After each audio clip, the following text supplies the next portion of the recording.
عمر کا نام صرف کام نہیں، حضرت عمر کا نام انقلاب برپا کر دیتا ہے۔ حضرت عمر کا نام کفر کے ایوانوں میں، جبر، ظلم، شرک کی وادیوں میں جب حضرت عمر کا نام بھی لیا جائے تو بے ایمان کانپنا شروع ہو جاتے۔ حضرت عمر فاروق رضی اللہ تعالی عنہ، حضرت عمر معمولی شخص نہیں، معمولی آدمی نہیں۔ کچھ لوگ صدیوں کے بعد پیدا ہوتے ہیں اور کچھ لوگ ایسے ہوتے ہیں جو ایک ہی بار پیدا ہوتے ہیں، ان جیسا دوسرا پیدا ہوتا ہی نہیں، دوسرا ان طرح کا پیدا ہوتا ہی۔ حضرت عمر رضی اللہ تعالیٰ عنہ جیسی شخصیات پیدا ہی نہیں ہوتی دوبارہ۔ سارے صحابہ در رسالت مآب پہ خود آئے۔ یہ وہ عظیم شخص ہے جسے اللہ کے محبوب نے اللہ سے مانگ کے لیا، کہا اے اللہ یہ مجھے دے دے، اللہ سے مانگ کے لیا ہے۔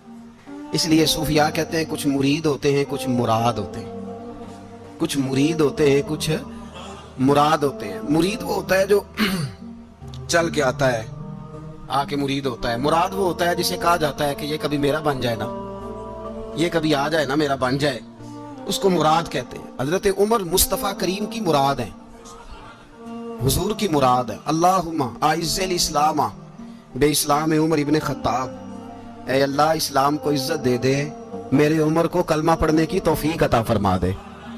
اور کیسے دعا مانگی؟ اور یار حضرت عمر کی تو اس فضیلت کا کوئی جواب نہیں دے سکتا۔ میرے رسول پاک علیہ السلام سب کے لیے دعا مانگتے ہیں نا، حضور کی دعا عام ہے، لیکن مصطفیٰ کریم نے کعبے کا غلاف تھام لیا اور غلاف کعبہ کو حضور نے سینے سے لپٹایا اور سینے سے چمٹا کے کہا اللہ میں نے تو کبھی سوال ہی زیادہ نہیں کیے، میں کرنے آیا ہوں، مجھے عمر دے دے، عمر دے دے۔ حضور نے مانگ کے لیا۔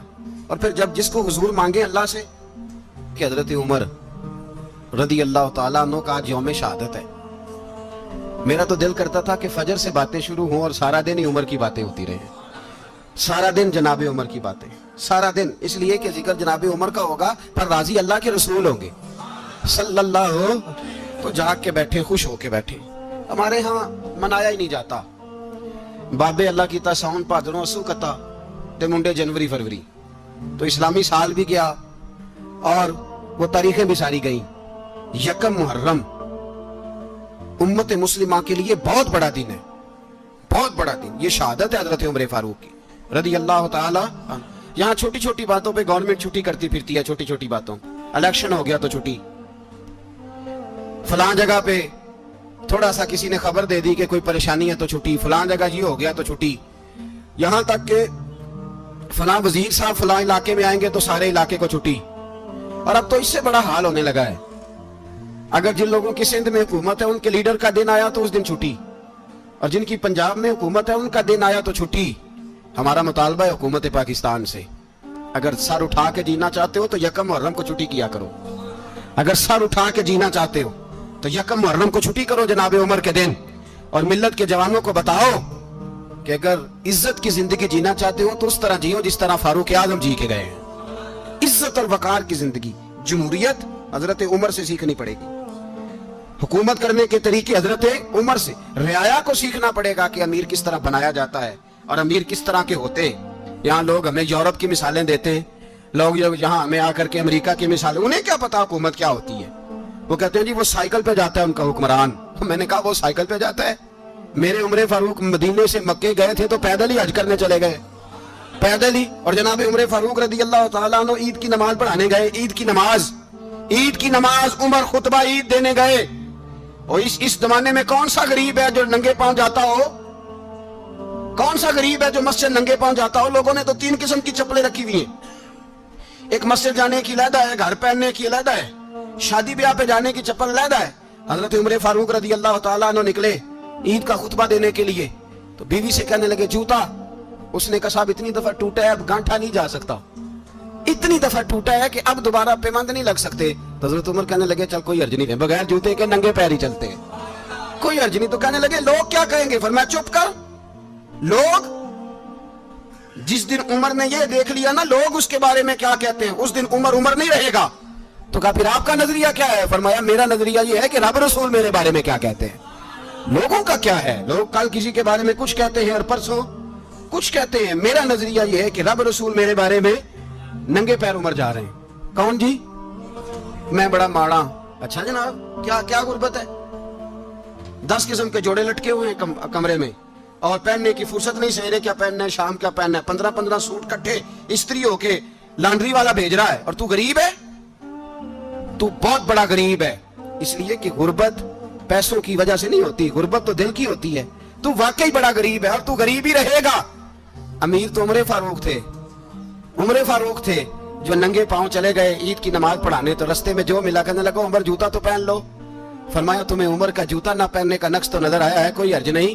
اگر عمر کو کبھی بتانا ہوا تو وہ والا نقص بتانا جو عمر کی سیرت میں پیدا ہو, کردار میں پیدا ہو, وہ والا نقص بتانا. یہ چھوڑو جوتے آتے جاتے رہتے, ننگے پاؤں گئے, پاؤں دھوئے, نماز پڑھائی, لوٹ آئے. او بھائی یہاں تو ہمارا بناؤ سنگار اترنا, جتنی توجہ کپڑوں کی طرف ہے اتنی توجہ کبھی ہماری علم کی طرف ہوتی نا. جتنا ذوق شوق ہمارا بناؤ سنگار کی جانب ہے, اتنا بناؤ سنگار کبھی ہمارا اخلاقیات کی جانب ہوتا تو معاملات بڑی حد تک سنورے ہوئے ہوتے. حضرت سیدنا فاروق اعظم رضی اللہ تعالی اپنی زندگی کو ترتیب دیا. ایک دن بھی خلافت نہیں مانگی اللہ سے. حضرت عوف بن مالک اشجعی ایک صحابی ہیں. حضرت عوف بن مالک رضی اللہ تعالیٰ عنہ فرماتے ہیں کہ جناب ابو بکر صدیق کا زمانہ تھا تو میں نے خواب دیکھا. میں نے خواب میں جناب عمر کو دیکھا اور میں نے دیکھا کہ کوئی کہنے والا کہہ رہا ہے کہ عمر وہ ہے کہ اللہ کے رستے میں کوئی اسے جتنا مرضی برا بھلا کہے یہ پرواہ نہیں کرتا. کس کے رستے میں؟ بولے سارے. اس کا مطلب ہے اللہ کے رستے میں لوگ برا بھلا بھی. قرآن مجید نے کہا وَلَا يَخَافُونَ لَوْمَةَ لَائِمٍ. کچھ لوگ ایسے ہیں جو برا بھلا کہنے والوں کی پرواہ نہیں کرتے. آپ یقین کریں اگر پرواہ شروع ہو جائے نا تو دین کا کام ختم ہو جائے. نہ کوئی تقریر کرے, نہ کوئی تدریس کرے, نہ کوئی پیری مریدی کرے, ختم ہو جائے اگر باتوں کی پرواہ ہو. لیکن وہ پرواہ, حضرت عوف بن مالک اشجعی کہتے ہیں میں نے خواب میں دیکھا کہ عمر وہ ہے جو کسی کی پرواہ, اور دوسری بات میں نے یہ دیکھی کہ عمر خلیفہ بنے گا, اور تیسری بات میں نے خواب میں یہ دیکھی کہ عمر شہید بھی کیا جائے گا, عمر شہید بھی ہوگا. یہ میں نے 3 باتیں خواب میں دیکھی. فرماتے ہیں میں نے آ کے خواب حضرت ابو بکر صدیق کو سنائی. وہ خلیفہ تھے. وہ کہنے لگے ٹھہر جا, میں عمر کو بلاتا ہوں, اس کے سامنے دوبارہ سنانا. اس کے سامنے فرماتے ہیں میں نے بلایا حضرت عمر فاروق کو, آ کے بیٹھے. خواب شروع ہوا کہ ایک بات تو میں نے یہ دیکھی کہ آپ ملامت کرنے والے کی پرواہ نہیں کرتے. دوسرا آپ خلیفہ بنے گے. جناب عمر کہنے لگے چپ کر, ابو بکر کے سامنے ہی کہہ رہا ہے, چپ کر, خلیفہ کے سامنے ہی کہہ رہا ہے. تو ابو بکر صدیق کہنے لگے عمر اسے کہنے دو, مجھے لگتا ہے رب کی رضا یہی ہے کہ میرے بعد اگر مصطفیٰ کا منبر ملے تو عمر کو ملے. اسے کہنے دو. یار یہاں تو لوگ ڈینگے مارتے ہیں, یہاں تو لوگ دعوے کرتے ہیں میرے سامنے فلانے کو بھی بٹھاؤ, فلانے کو بھی بٹھاؤ, اس کو کیا پتا, اس کو کیا پتا. یہ تو بڑکے مارنے کا دور ہے. حضرت عمر رضی اللہ تعالیٰ عنہ کو تیسری بات کہی. حضرت عوف بن مالک نے کہا آپ شہید کیے جائیں گے, میں نے خواب دیکھی ہے. نیک لوگوں کے خواب بڑی حد تک سچے ہوتے ہیں. کہا میں نے خواب دیکھی ہے. تو حضرت عمر کہنے لگے شہید تو دلیر لوگ ہوتے ہیں, شہید تو دلیر, جسے سارا زمانہ دلیر کہہ رہا ہے وہ اپنے بارے میں کیا کہہ رہا ہے؟ کہتے ہیں شہید تو دلیر, میں تو کاہل سا آدمی ہوں, سست آدمی ہوں, میں تو اتنا کام ہی نہیں کرتا. تو یہ خواب تو نے جو دیکھا ہے نا پھر سے دیکھنا. تو ابو بکر صدیق فرمانے لگے عاجزی نہ کر, انکساری نہ کر, تو جو کہہ رہا ہے ٹھیک کہہ رہا ہے, لیکن مجھے سن کے شکر بھی ہوا ہے اور افسوس بھی ہوا ہے. افسوس اس بات کا کہ تیرے جیسا بطل عظیم چلا جائے گا, اور شکر اس بات کا کہ رب تجھے زندگی بھی اعزاز والی دے گا, اور شہادت کی موت دے کے اللہ تجھے موت بھی عزت والی عطا فرمائے گا. اللہ موت بھی تجھے عزت والی دے گا, تجھے کاہلوں جیسی موت اللہ. حضرت فاروق اعظم رضی اللہ عنہ. بھائی یہاں تو اس زمانے کا سب سے بڑا مسئلہ پروٹوکول ہے. لوگوں کو پتا ہوتا ہے کامل پیر ہے, کامل مرشد ہے, لوگ نہیں جاتے. میں کسی کا مرید ہو جاؤں, میرا پروٹوکول کدھر گیا؟ پتا ہوتا ہے یہ کامل استاد ہے, میں اس کے پاس بیٹھوں گا تو میری تربیت کرے گا, لیکن لوگ شاگرد نہیں بنتے. میں کدھر گئی؟ یہ جو پروٹوکول کی مصیبت ہے نا, اس نے بڑے بڑے لوگ زیرو کر دیے, بڑے لوگ. اور یہ مت سمجھے کہ آپ کا وزیر اعظم پروٹوکول لیتا ہے یا آپ کا صدر پروٹوکول, وزراء, ایسی کوئی بات نہیں. ہم چھوٹے طبقے سے لے کر بڑے سارے پروٹوکول کے قائل ہیں. ہمارا تو داماد بھی کہتا ہے کہ مجھے پوچھا نہیں میں تمہارے گھر کیوں آؤں. ہمارا تو بھائی ہر شخص اعلان کرتا ہے پروٹوکول کا, فلانے نے عزت نہیں دی تو واپس آ جاؤ, فلانے نے سلوٹ نہیں کیا تو واپس آ جاؤ. لوگ جہاں سلوٹ کرنا چاہیے وہاں بھی سلوٹ کرانے کے قائل ہیں. پر حضرت عمر رضی اللہ تعالی، حضرت عمر کی سادگی اور پھر جناب عمر کی عاجزی، جب انسان اپنے اوپر سوار کر لیتا ہے نا، سوار کر لیتا ہے، میں بدکار پرانا خادم، کسے در ملی نٹ ہوئی، تے واصف یار نے نظر جو کی تھی تے واصف ہی ہو۔ میں اکثر سوچتا ہوں حضور نے جہاں بھی کہا نا، فرمایا میرے بعد نبی ہوتے تو خطاب کے بیٹے عمر ہوتے۔ حضور نے فرمایا عمر جس رستے سے جاتا ہے شیطان وہ رستہ بدل جاتا ہے۔ نبی پاک صلی اللہ علیہ وسلم نے فرمایا میرا عمر وہ ہے کہ اس کی زبان پر حق جاری ہے۔ حضور علیہ السلام نے فرمایا 950 سال حضرت جبریل میرے عمر کی شان بیان کریں تو ان کی عظمت ختم نہیں ہوتی۔ 950 سال جبریل عظمت بیان کرے تو ختم نہیں ہوتی، یہ بات ہے حضرت عمر کی۔ اور فرمایا عمر ابو بکر کی نیکیوں میں سے ایک نیکی ہے، یہ شان ہے عمر فاروق رضی اللہ تعالیٰ عنہ کی۔ حضور نے فرمایا میرے بعد نبی ہوتے تو عمر ہوتے، جس گلی سے عمر آئے شیطان رستہ بدل جائے۔ میرے عمر فاروق کی شان 950 سال بیان ہو تو ختم نہ ہو۔ عمر کی زبان پر اللہ حق بیان کرتا ہے، جو عمر کہتا ہے وہی رب کر دیتا ہے۔ حضور ساری زندگی فضیلتیں بیان کرتے رہے، عمر جواب میں کیا کہتے ہیں؟ کوئی بتائے نا کہ یہ والی حدیثیں کبھی عمر نے بھی روایت کی ہوں کہ حضور نے میرے بارے میں یہ کہا ہے۔ یہ روایتیں وہ روایت نہیں کرتے، ان سے جب لوگ کہتے عمر تیری بڑی بات ہے تو عمر رو پڑتے، کہتے میں تو اونٹ چرانے والے باپ کا بیٹا ہوں، میں تو اونٹ چرانے والے باپ کا بیٹا، اونٹ چرا۔ اس سے آگے عمر گئے ہی نہیں ساری زندگی، اس سے آگے لفظ ہی نہیں ادا کی۔ اور میں تو بھائی اونٹ چرانے والا، میرا باپ تو اونٹ چرایا کرتا تھا، 10 اونٹ تھے، میری ڈیوٹی ہوتی تھی، سنبھالے نہیں جاتے تھے، ابا ڈنڈوں سے مارتا تھا۔ ساری زندگی عمر حج کرنے گئے، ایک خشک تنا کھجور کا عمر فاروق رضی اللہ تعالیٰ عنہ نے اس کو اپنے کلاوے میں لیا، رونے لگے۔ لوگوں نے کہا عمر کیا ہوا؟ فرمانے لگے یہاں میں اونٹ چرایا کرتا تھا، یہاں میں اونٹ چراتا تھا، 10 اونٹ سنبھالے نہیں جاتے تھے۔ دیکھو رسول اللہ کی شان، آج ساری امت چلانے کا طریقہ عطا فرما دیا ہے، ساری نظریے سے پیار۔ یار پیسہ کس کو برا لگتا ہے؟ آپ جس آدمی کی 50 کروڑ کی پراپرٹی ہے اس کو پوچھیں سب سے غریب، آپ کو وہی نظر آئے گا، وہ کہے گا میں ٹائٹ ہوں، حالات بڑے۔ میں کئی بار پوچھے انہوں نے، میں کہتا ترجمہ بھی 10 چھڑوں کی، ہمیں تو سمجھ نہیں آتی، اور ٹائٹ حالات کون سے ہوتے ہیں جی؟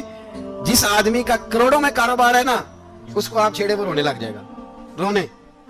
تو کئی میں نے ایسے دیکھے ہیں کرائے کا مکان ہے، ان سے پوچھے صاحب کیا حال ہے، تو کہتے ہیں جتنی اللہ نے شان والی زندگی ہمیں عطا کی ہے کسی کو نہیں دی ہوئی۔ اس کا مطلب ہے خوشی بھی یہی ہے اور غم بھی یہی ہے، اندر سے خوشی ہے، اندر سے ہی۔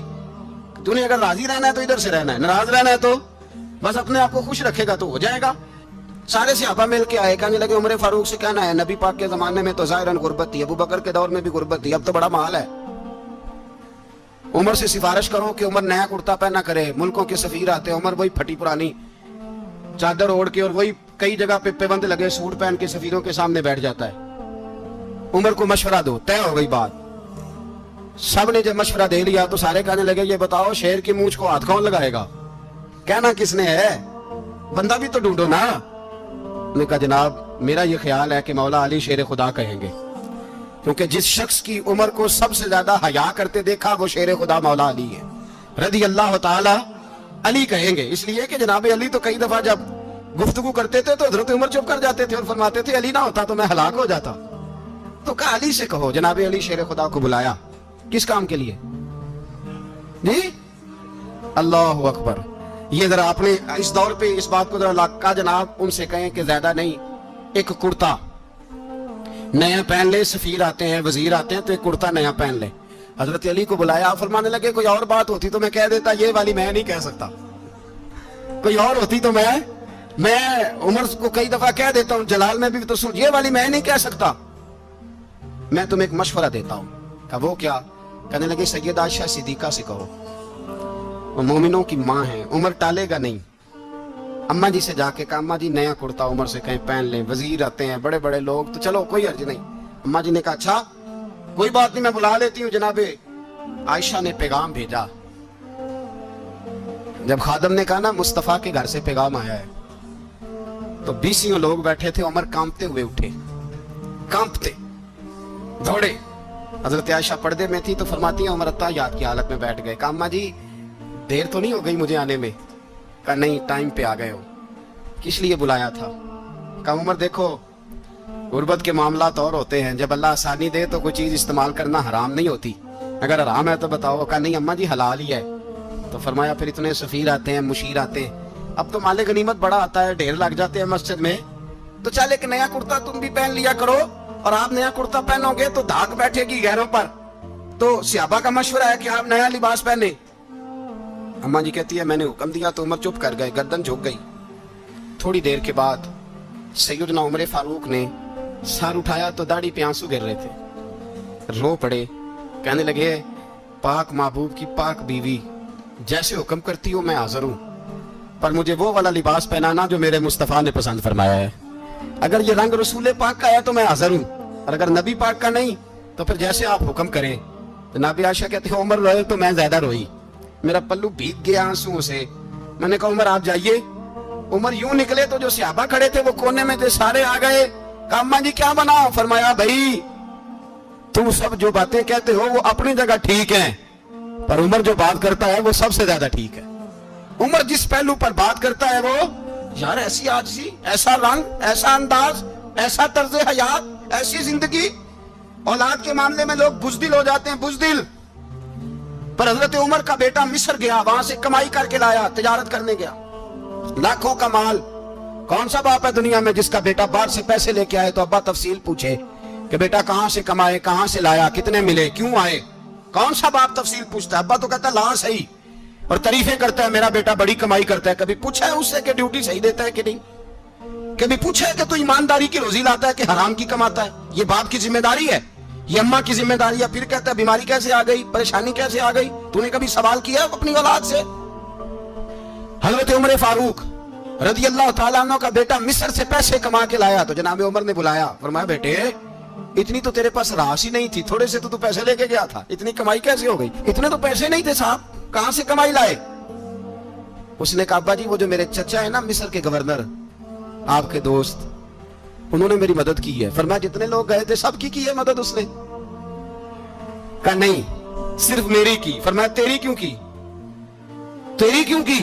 کہا حضور آپ کے دوست ہیں. فرمایا چپ کر, حضور انہوں نے مجھے اتنے پیسے دیے, میں نے کاروبار میں ڈالے تو نفع آیا تو میں ان کی رقم دے کے. فرمایا خاموش ہو جا, باقی جتنے لوگ گئے تھے سب کی مدد کی اس نے؟ کہا نہیں حضور صرف میری کی.